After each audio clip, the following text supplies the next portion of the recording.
of his career, former Dallas Cowboys quarterback Tony Romo was arguably the most divisive athlete to American sports fans. And that's a pretty remarkable title, especially when you consider Romo's athletic contemporaries in the late 2000s and early 2010s included Brett Favre, Alex Rodriguez, Carmelo Anthony, and the NFL version of Tim Tebow. To his admirers, Romo was one of the few adults in the dysfunctional playpen, which are the Jerry Jones-led Dallas Cowboys. And due to Jones's infamous reputation to be a hands-on owner and team president, many suggest Dallas had little chance for long-term success during Romo's tenure. Romo's statistics were typically well above average. He was a 4-time Pro Bowler, owns almost every major passing record in Cowboys history, and he led the franchise to its first playoff win in over a decade. To his critics, however, Romo was a failure due to his lack of postseason success. Between 2006 and 2014, when he played at least 10 games in every season but one, Romo led Dallas to just 2 playoff victories. Contemporary rivals like Eli Manning and Aaron Rodgers made multiple deep runs in January by comparison, but Romo never did. Because of this, he will forever be in the shadow of Cowboys legends like Roger Staubach and Troy Aikman. Both of them were renowned for their clutch play in crunch time, helping the franchise earn its famed nickname, America's Team. As divisive as he had been on the field, there's no question that Tony Romo has become a beloved broadcaster. After hanging up his star-clad helmet and shoulder pads in April of 2017, with little broadcast experience, the Cowboys' all-time leader in passing touchdowns and yards was soon hired by CBS as a color analyst. Romo was to be paired with CBS lead play-by-play announcer Jim Nantz for the start of the 2017 season. Ironically, he was replacing another borderline Hall of Fame quarterback and former New York Giants passer Phil Simms. Early on, criticism was pointed towards CBS and Romo for allegedly cutting the line in front of fellow CBS broadcasters like Dan Fouts or Trent Green. Some thought Romo was only hired because he had been the face of America's Team for a decade. But just 2 seasons into the Romo era at CBS, and one thing has become abundantly clear: this dude can definitely call a football game. With the energy and enthusiasm of a John Madden and the football acumen of a Chris Collinsworth, Romo has received praise from all spectrums of football observers, including writers and fellow commentators, bandwagon and traditional fans, and all over the social media realms of Twitter, Facebook, and Reddit. As previously noted, this praise has been bestowed upon Romo for his enthusiasm. Oh boy. Yep. Field position, everything points. This is huge, Jim. If you've been following the NFL these past few seasons, you're likely aware of the passion Romo has, whether it's an early season game in September or the fourth quarter of a close game in January. Besides the passion, which at times sounds even post-coital,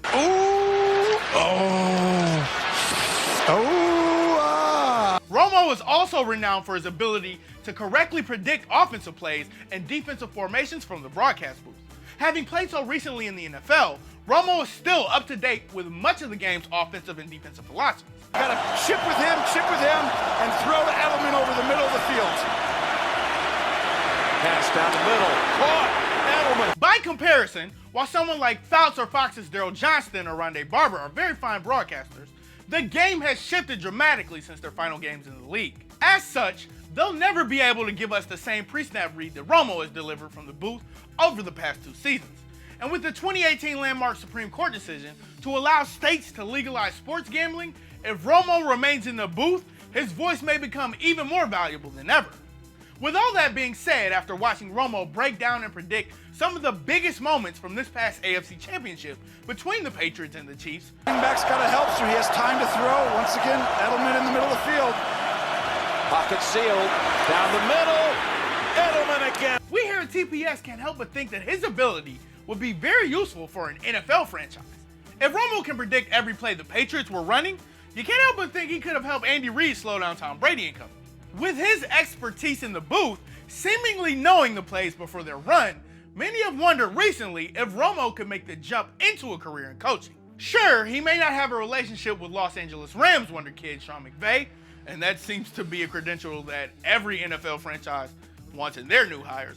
But based on what we've seen in 2 years of broadcasting, Tony Romo should definitely get a coaching offer from at least a few franchises around the league. Before hiring their new coaches during the month of January, there were several destinations where we believe Romo could have worked his magic. Following Black Monday, the first Monday following the final week of the regular season, there were 8 teams looking for coaches.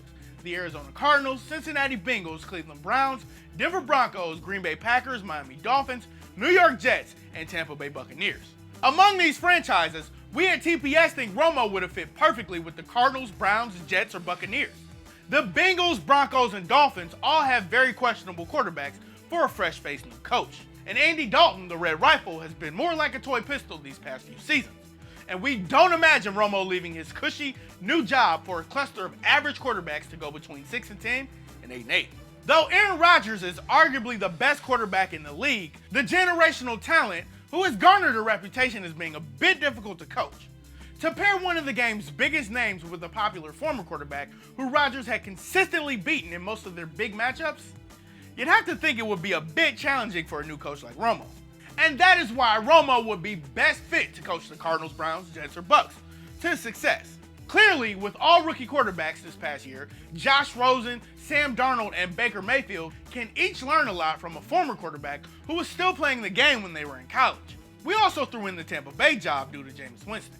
And though he's not a rookie, the man who eats W's but throws up L's and INTs is still a young quarterback in comparison to Rodgers, Dalton, Case Keenum, and Ryan Tannehill. Winston is still 25 years old and is about to have his third head coach. While he might become this generation's Jay Cutler, a very talented passer whose inconsistent play causes many in an organization to lose their jobs, we believe Romo can handle it. Yet, while we provided a couple of options of where Romo can become head coach, if you followed his history, you know there's only one team the former quarterback would leave the booth for. So yes, Tony Romo needs to be hired to coach not just any NFL team, but the Dallas Cowboys. And if there's one team who may be both the perfect spot and mad enough to hire a head coach without much coaching experience, that franchise would be the Cowboys. Throwing caution to the wind has become the Dallas motto since Jimmy Johnson resigned as head coach in March of 1994. Jerry Jones should follow that motto once again and hire Tony Romo as coach of the Cowboys. Though Jerry Jones initially told Romo he would remain the star after getting injured in the 2016 preseason game against the Seattle Seahawks, the owner stuck with Mississippi State rookie Dak Prescott, even after Romo returned to full health. And despite struggling at times over his first 3 seasons, Dak has remained the Cowboys starter, with no signs of that changing anytime soon. This is why Romo needs to coach the Dallas Cowboys. Prescott has been an average to good passer, but has shown signs of inconsistency and stunted development in 3 seasons. We at TPS believe Prescott would develop well under the tutelage and coaching of Tony Romo. From legendary head coaches like Jimmy Johnson and Bill Parcells, to very forgettable ones like Chan Gailey and Dave Campos, Jerry Jones has intervened in many of the football and personnel operations, traditionally a duty saved for the head coach. To many outsiders and insiders, this has caused the franchise to take a huge step back from the Cowboys of Tom Landry, Roger Staubach, and the Doomsday Defense, and the 90s Triplets dynasty. These were clubs who were once staples in the postseason. Nowadays, it's internet breaking news when the Cowboys make the playoffs. Jones has been criticized for having yes men around who have failed to check the owner from making rash and usually not well thought out decisions. Romo needs to and has the clout to break this chain if the Cowboys want to reclaim its usual spot in the postseason. Since buying the Cowboys in 1989, there have been few players who Jerry Jones has adored more than Romo. The quarterback-owner relationship has been well documented over the years, with the owner discussing he has a close, personal friendship with number 9. And Romo has been so close to the owner that upon the birth of his third child in 2017, the longtime Cowboys passer named his newborn son Jones. That's why the Cowboys need to hire Tony Romo as their head coach. Jason Garrett, another former quarterback who once donned the star on his helmet, has done a fairly good job with the hand he's been dealt. However, with the presence of Jerry Jones casting a shadow larger than Jerry's world on the Cowboys, Garrett may be limited to only so much with the boss always present. And for those who remember, it's kind of like walking around eggshells of former New York Yankees owner George Steinbrenner, or more recently, the actual physical eggshells left around by Cleveland Browns owner Jimmy Haslam. Because of this, some critics of Garrett believe that he's not doing much with such a talented roster that includes a talented young passer, a top 5 running back, an explosive wideout in Amari Cooper, and a young up-and-coming defense. And that's why Romo needs to become the Dallas Cowboys head coach. And while it may be tough for Jones to take a back seat to the head coach, he certainly would make the sacrifice for one of his former players who he admires. With Romo as the head coach of the Cowboys, we at TPS believe that Dallas will return to glory, a plus for fans of Big D. and an unfortunate predicament for the rest of the country. The greatest result of Romo becoming coach of the Cowboys is the development of the quarterback who forced number 9 into the broadcast booth in the first place. Romo has shown through his broadcasting he's an excellent source in breaking down defenses. As the direct line to a young and willing quarterback, Prescott would be all ears, willingly absorbing Romo's wealth of knowledge about playing the position both men once shared. And because Romo played at the tail end of the modern NFL, he's aware of the schemes and types of defenses being used to stymie today's quarterbacks, which in part is a key reason his predictions from the broadcast booth usually tend to unfold just like he called it. Sure, there are reasons why some may think the Dallas Cowboys, or any NFL team for that matter, would be crazy to hire Tony Romo as their next head coach. His lack of experience would be one, and it's understandable to believe that he'd have a tough time managing defensive special teams. But the man has been around football for a long time. He's seen how defense and special teams work, and he'd undoubtedly have some knowledgeable coaches on his staff to help him in those areas. And don't think for a second that Romo doesn't know a thing or two about playing defense in the NFL. Have you seen his work from the booth? This guy can predict defensive plays and schemes just as well as offensive plays. After watching the fourth quarter and overtime of that Chiefs-Pats playoff game, do you really think Romo wouldn't be able to make the proper in-game adjustments to his defense? We've seen the NFL transition to a younger, more creative breed of coaches recently. And with all the other pieces already in place on the offensive and defensive sides of the ball, the Cowboys need to fire Jason Garrett, pony up, and add the final piece to their championship puzzle, a head coach by the name of Tony Romo.